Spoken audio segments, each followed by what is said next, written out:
Last time I was on Facebook, so this time Instagram deserves some attention.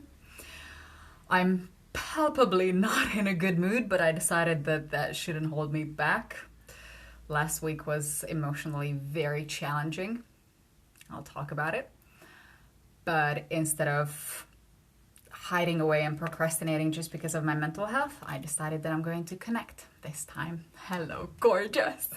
So, we're moving on with shadow integration. I'm going to share a few personal stories. And today we're talking about the emotion of respect.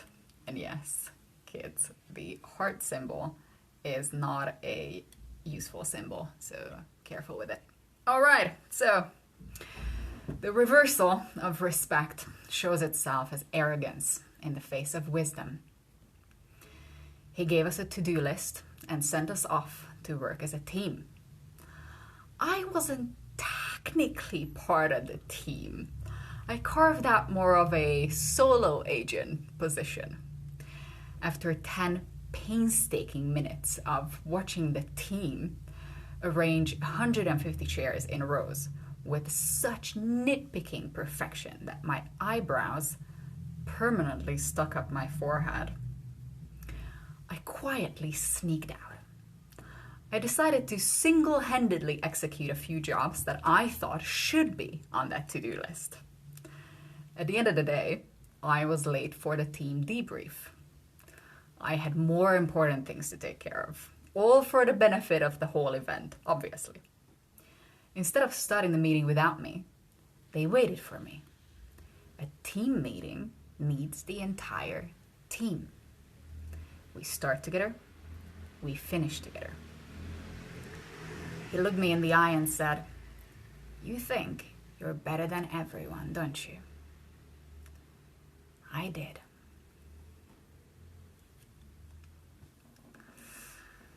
Today I had a very interesting conversation about power and authority, and I've never been the one. Power and authority has different forms. It comes in different flavors. I've never been the one who acknowledges any kind of authority or power attached to a title. I don't lean into you should have the sentiment of you should have power just because you possess a title. Even if that title is, hello gorgeous, even if that title is my parent. I have always had this notion that nobody really can or should tell me what to do and how to do it. And it does come across a lot of times as arrogance. Not because I genuinely believe that I know better than others, but because I don't trust them. And it's really hard and it comes with a lot of shame to admit that you don't know something or that you have things to learn from people. Because when I personally believe that it comes from parental figures or caretaking figures, that when we mistake authority with the entirety of the being, it's really tough, especially nowadays, to be able to trust someone in their entirety. There's so many things that are presented to us that we can disagree on, that to fully idolize someone and unquestionably respect them as a figure of authority, I've always found it incredibly difficult and just unjust and unfair. And I realized that true authority, true power comes from the sense of you have something that I want.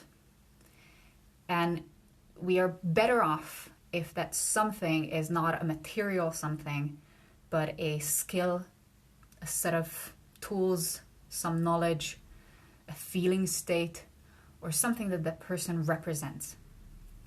Because having something that another person has usually does not make us feel like they feel.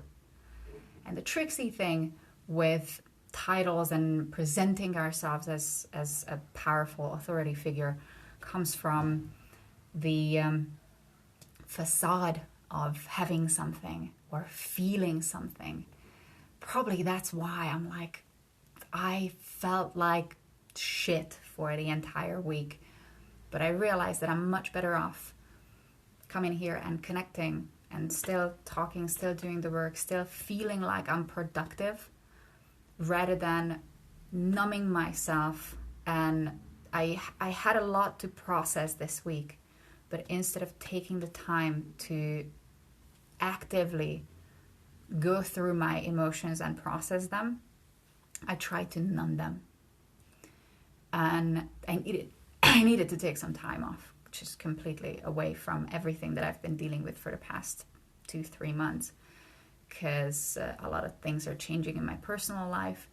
And I looked around, and it personally saddens me and perplexes me a lot that with people that I felt the closest to,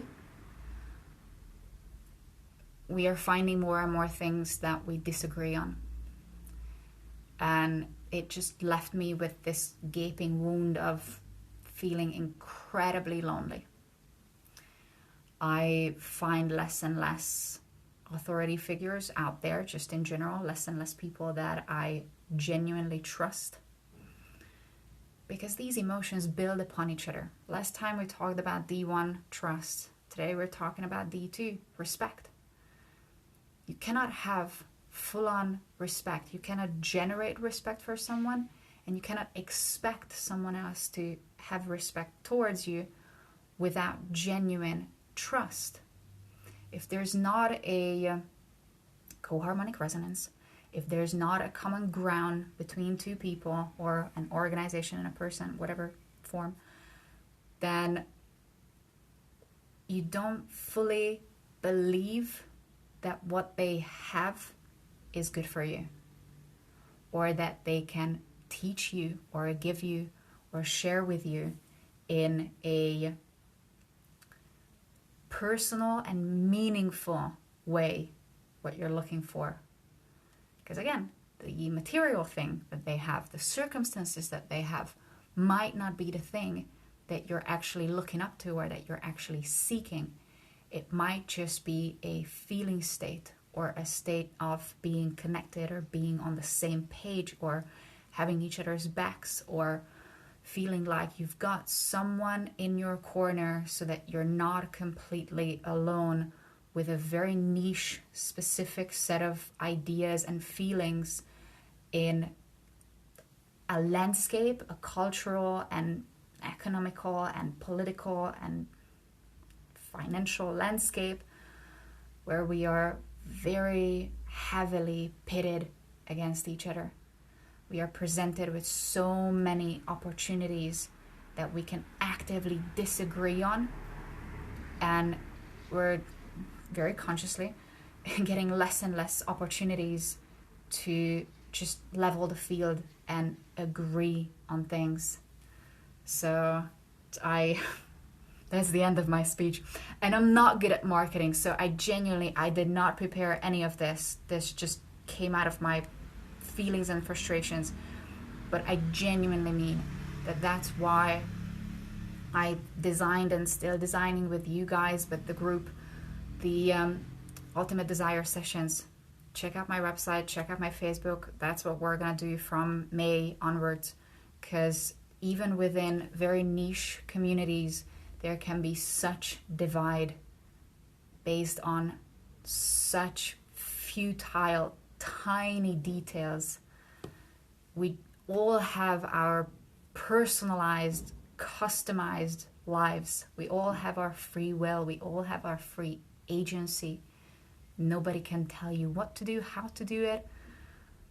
But if you do find something common that you want to share, it feels so ridiculously good nowadays to feel like that you don't have to hide, you don't have to negate yourself, you don't have to fight with someone, or that you don't have to shut up just to have peace. it feels incredibly rewarding to have someone understanding you and doing something with you together or for you without the need of wanting it back.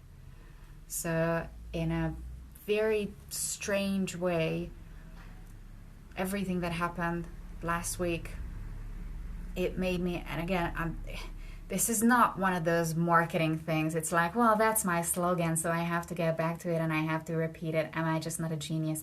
It's not one of those things, but it had such a timeliness to it that it made me realize that I do genuinely have one singular desire by now, and that's to connect with Source, to go back to something that is some force, some power, some sense of authority that is infinitely loving, kind, generous, constantly giving, has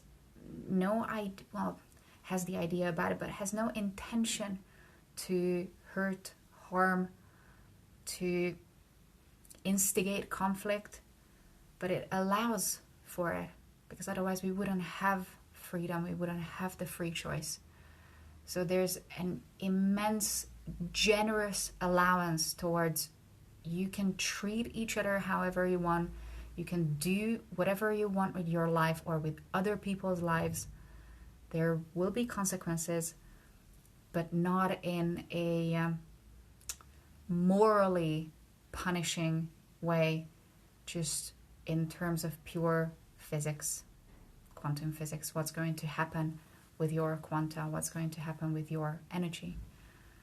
And I have pretty much wasted my 20s and before with feeling states and thought forms that I know are not going to take me where I want to go. Now I figure it out how I want to go, figure it out where I want to go, figure it out how can I go there.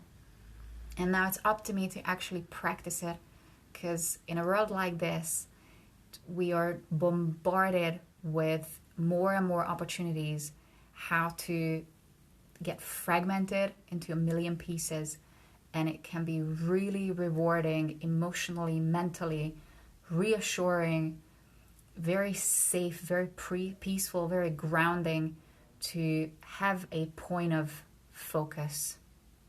So that's what we're gonna do. Come and join us, because I'm super fucking excited about it, and I give myself the confirmation bias more and more how important it is right now to do something like this, where regardless of our differences, different ideas, different tiny little details, we do find some common ground, we agree on that common ground, and we do effectively do something together. Yes, gorgeous. Yes, let's do it. All right. Love you so much. See you soon.